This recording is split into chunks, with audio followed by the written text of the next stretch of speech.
Oh, hello there. Good to see you again. Hey, I've been having some spooky fun. I'm just in the middle of making one of these horrible little gremlins. You know, just like those little monsters that you get in the movies. Now, if you remember, this is where I got up to last time. See? He's standing up and he's almost got life. So, if you want to try it yourself, scrunch up a couple of sheets of newspaper for a head. You can carefully gouge out some eyes and mouth with a pencil. Make a newspaper body and tape the head to it in a hunched monstery position. Roll and fold 2 more sheets of newspaper to make arms. Bend and tape them to your body. Tape thicker newspaper legs and a tail to his body and place on a cardboard base. Tape other cardboard monster bits into place to get your basic gruesome gremlin shape. And to make him even more gruesome, I've cut out and stuck on some cardboard horns and some claws, and there's some claws down there on his feet, see that there? And I've even cut the base to a sort of yucky splat shape. Now, to give your gremlin a really tough, hard skin, mix some PVA glue in equal parts with water and just slop it onto your gremlin. And yeah, you know the form by now. Just paste on your glue and wrap some tissue paper or loo roll or kitchen roll around your gremlin. Just pasting more glue on as you go. And don't forget to push it around all the shapes and into all of those nooks and crannies. I'll just put another one on there to show you. And the idea is to cover the whole thing in 2 layers of your PVA glue mixture and tissue paper, getting into all of those shapes. When you've done it, leave it to dry. And when it's dry, it's gone absolutely rock hard. Look at that, rock hard. And the skin has got all of these horrible wrinkles and lumps and bumps. See that?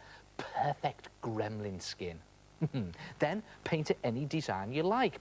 Now, I'm going to do mine in a gruesome green to start with, so you can just slop on your base colour there, like that, and get that sort of swampy green going. And then into that, you could mix in streaks other mushy colours. How's about some boggy brown, like that? He's a sort of bog gremlin, this fella.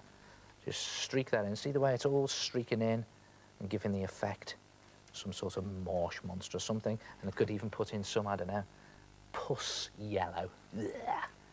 Mix all of that in there, and it all helps with your sort of monster's skin. And when it's all done, leave it to dry. When it's dry, you can paint on some more detail. Let's see what we've got here. Well, I've put on some fangs, some white fangs, dripping in blood. Look at that, oozing in blood. And these really sinister yellow eyes. I've even painted on some warts on his claws here. He's got some more blood. And there it is, there's your gremlin. And what do gremlins do? Scare people.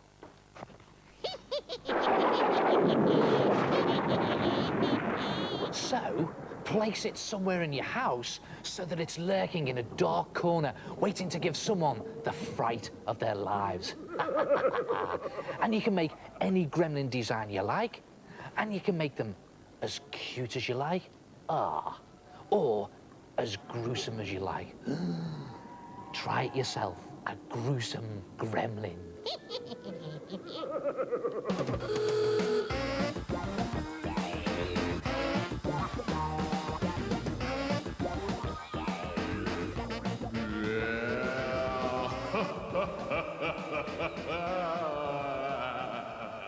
Right, for my big art attack, I thought with it being half-toon week on CITV and Halloween at the weekend, I'd put the two together and do a spooky cartoon. A big one.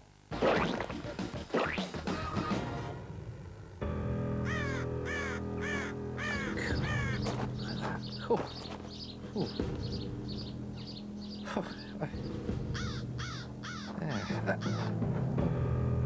What's this? Oh. Party, great. God, look at this. Spooky. Hang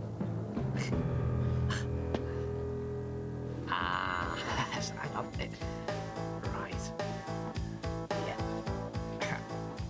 Yeah, this gives me an idea for a big art attack. Ooh, come on.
Just having another look inside my old art attack scrapbook. Do you know what? There are some brilliant ideas in here.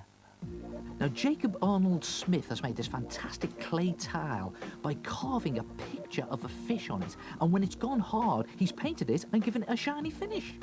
Sarah Potts has created this fabulous picture of a castle at the water's edge, and I think the castle's reflection works very well in the water. Now, Naima Kassam has done this picture, and it shows just how well a tiger's camouflage works in the jungle. That's lovely, that. And James Richards has created this spooky spider and monster picture for Halloween. How did you do it, James? I drew a scary monster picture and then painted it. I also screwed up little bits of tissue paper and stuck them onto the picture to create a 3D effect. Ah, great art attack. You know, as Halloween approaches, I thought it might be a good idea to show you how to draw witches. But not just any old witch. Here it is. Well, it's me, actually. But if you're going to draw a witch, then why not cast a spell and turn yourself into one? Just start by drawing a very rough cartoon of yourself in pencil. Now, it doesn't need to be perfect, just a quick sketch. Then very roughly sketch in the shape of your body. Now, do it on a broom, so you've got the arms holding on, like that. Again, doesn't need to be perfect. And then a witch's back is very crooked, so do the back crooked. And they've got these spindly legs splayed out like that with big feet. And just do another leg out there, with another foot.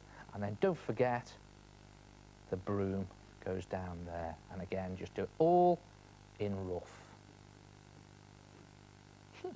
Then design your witch in felt pen using the pencil lines as a guide. So, okay, when you think of a witch, you think of a long, crooked nose, like that, and maybe bushy eyebrows that meet angrily in the middle, like that, really ugly, and shifty eyes. And what about really bad teeth? What do you mean this looks like me anyway? And then maybe a real pointed chin, just exaggerate all the witchy features, and even pointy ears, there, like that. How about the witch's speciality? Warts, so put one on the nose, and maybe one on the face there. And then don't forget, you've got a witch's hat, so put that in up there, like that. And she's got a little band round it. Just do it blowing back in the wind because the broom's going fast. And don't forget the straggly hair. That all straggling out in the wind, being blown back. That's great fun, this. And then bony fingers and long nails. Like that. Horrible, bony, witchy fingers. Like that. And what about the clothes? Well, they're usually tattered and torn, aren't they? And they're blowing in the wind as well. Do them all ripped like that. Even the sleeve, that all ripped out there.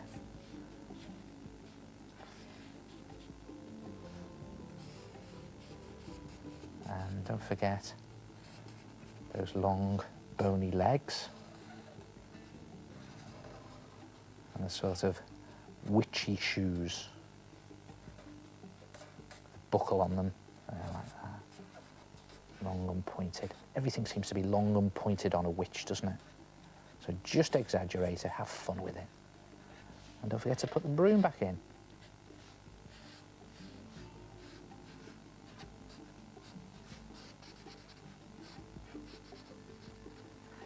And then rub out those pencil lines and colour it in any way you like. Now, I like using wax crayon for this because it gives it a really good sort of witchy texture. And here it is, me as a witch. What do you mean you prefer me like this? And if you do the whole thing in exactly the same way, when you've coloured it in, you'll have something that looks like that. Look at that. Try it yourself. Turn yourself into a witch.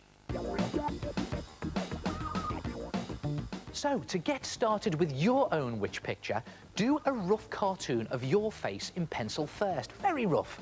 Then roughly sketch in the hands and arms holding on, then the back all bent over and crooked, and the legs splayed out and pointy feet. And finally put in the broom. Next, use a pen to design your witch, face first, with craggy features. And don't forget, add warts, hat and straggly hair. Draw in other things like long nails, tattered clothes and pointy shoes. When you've turned yourself into a witch, colour it in with witchy colours. And that's it for today. Enjoy the rest of Half Toon Week on CITV, won't you? And don't forget, have a horrible Halloween. And I'll see you next time on CITV for another Art Attack twice weekly. Ta-ra! Hey, thanks, Neil, and Art Attack will be back next week. And here is our finished Gremlin. What do you think? Very, very nice. It's good, isn't it? We're all ready for Halloween. If you want to check out more spooky sites, then check out our website. It's www.citv.co.uk.